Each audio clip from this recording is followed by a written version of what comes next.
Chapter 24. Miss Bingley's letter arrived, and put an end to doubt. The very first sentence conveyed the assurance of their being all settled in London for the winter, and concluded with her brother's regret at not having had time to pay his respects to his friends in Hertfordshire before he left the country. Hope was over, entirely over. And when Jane could attend to the rest of the letter, she found little, except the professed affection of the writer, that could give her any comfort. Miss Darcy's praise occupied the chief of it.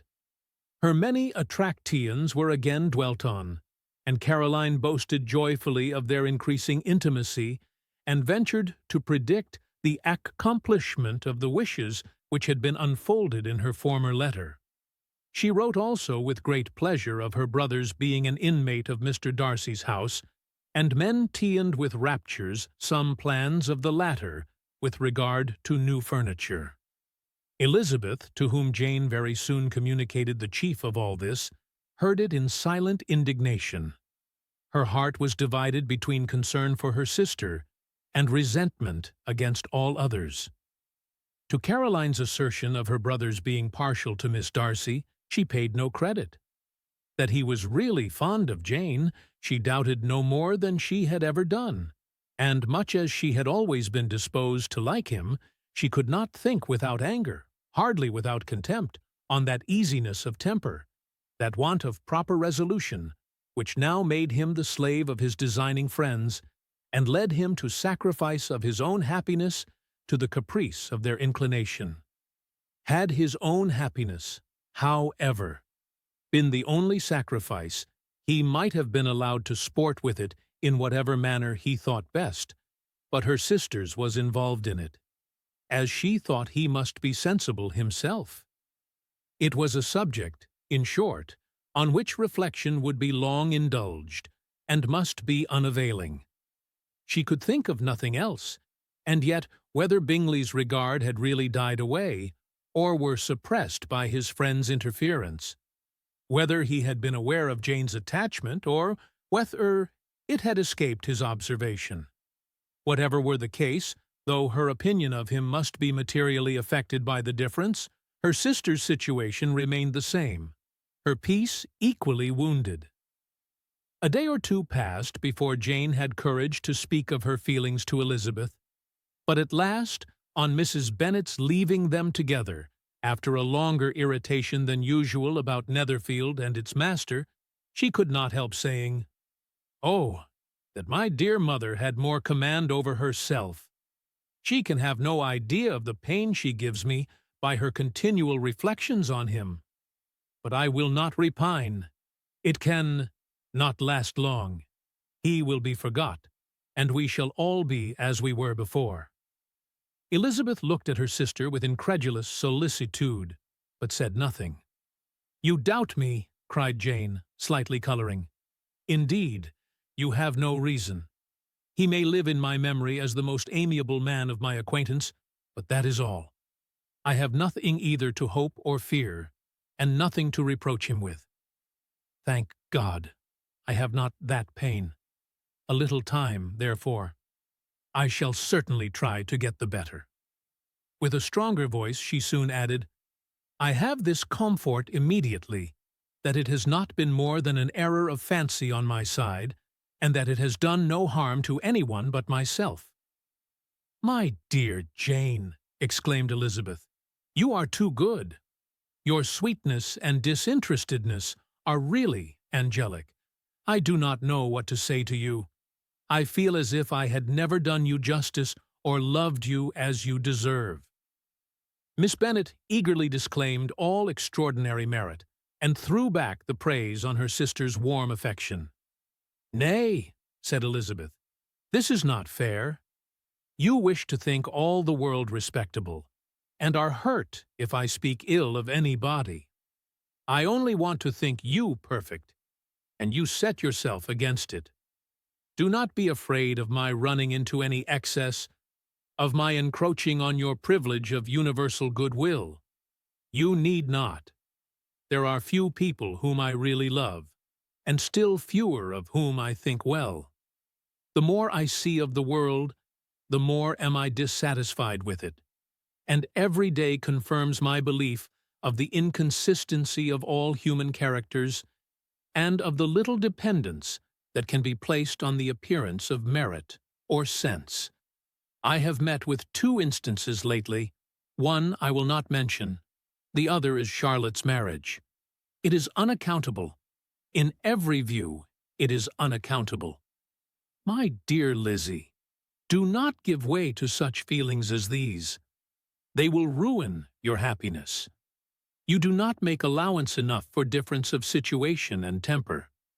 Consider Mr. Collins's respectability and Charlotte's steady, prudent character. Remember that she is one of a large family, that as to fortune, it is a most eligible match, and be ready to believe, for everybody's sake, that she may feel something like regard and esteem for our cousin. To oblige you, I would try to believe almost anything, but no one else could be benefited by such a belief as this.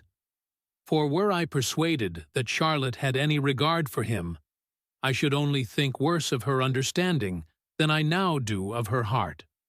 My dear Jane, Mr. Collins is a conceited, pompous, narrow-minded, silly man. You know he is as well as I do, and you must feel as well as I do that the woman who married him cannot have a proper way of thinking. You shall not defend her, though it is Charlotte Lucas. You shall not, for the sake of one individual, change the meaning of principle and integrity, nor endeavor to persuade yourself or me that selfishness is prudence, and insensibility of danger security for happiness. I must think your language too strong in speaking of both, replied Jane, and I hope you will be convinced of it by seeing them happy together. But enough of this. You alluded to something else. You mentioned 2 instances. I cannot misunderstand you, but I entreat you, dear Lizzie, not to pain me by thinking that person to blame, and say, in your opinion of him is sunk. We must not be so ready to fancy ourselves intentionally injured. We must not expect a lively young man to be always so guarded and circumspect. It is very often nothing but our own vanity that deceives us. Women fancy admiration means more than it does, and men take care that they should. If it is designedly done, they cannot be justified. But I have no idea of there being so much design in the world as some persons imagine. I am far from attributing any part of Mr. Bingley's conduct to design, said Elizabeth, but without scheming to do wrong, or to make others unhappy. There may be error, and there may be misery. Thoughtlessness, want of attention to other people's feelings, and want of resolution will do the business. And do you impute it to either of those? Yes, to the last. But if I go on, I shall displease you by saying what I think of persons you esteem. Stop me whilst you can. You persist, then, in supposing his sisters influence him? Yes, in conjunction with his friend. I cannot believe it. Why should they try to influence him? They can only wish his happiness, and if he is attached to me, no other woman can secure it. Your first position is false. They may wish many things besides his happiness. They may wish his increase of wealth and consequence. They may wish him to marry a girl who has all the importance of money, great connections, and pride. Beyond a doubt, they do wish him to choose Miss Darcy, replied Jane, but this may be from better feelings than you are supposing. They have known her much longer than they have known me. No wonder if they love her better. But, whatever may be their own wishes, it is very unlikely they should have opposed their brothers. What sister would think herself at liberty to do it, unless there were something very objectionable? If they believed him attached to me, they would not try to part us. If he were so, they could not succeed. By supposing such an affection, You make everybody acting unnaturally and wrong, and me most unhappy. Do not distress me by the idea. I am not ashamed of having been mistaken, or, at least, it is light. It is nothing in comparison of what I should feel in thinking ill of him or his sisters. Let me take it in the best light, in the light in which it may be understood. Elizabeth could not oppose such a wish, and from this time Mr. Bingley's name was scarcely ever mentioned between them. Mrs. Bennet still continued to wonder and repine at his returning no more, and though a day seldom passed in which Elizabeth did not account for it clearly, there was little chance of her ever considering it with less perplexity. Her daughter endeavored to convince her of what she did not believe herself, that his attentions to Jane had been merely the effect of a common and transient liking, which ceased when he saw her no more. But though the probability of the statement was admitted at the time, she had the same story to repeat every day. Mrs. Bennet's best comfort was that Mr. Bingley must be down again in the summer. Mr. Bennet treated the matter differently. "So, Lizzie," said he one day, "your sister is crossed in love, I find." "I congratulate her.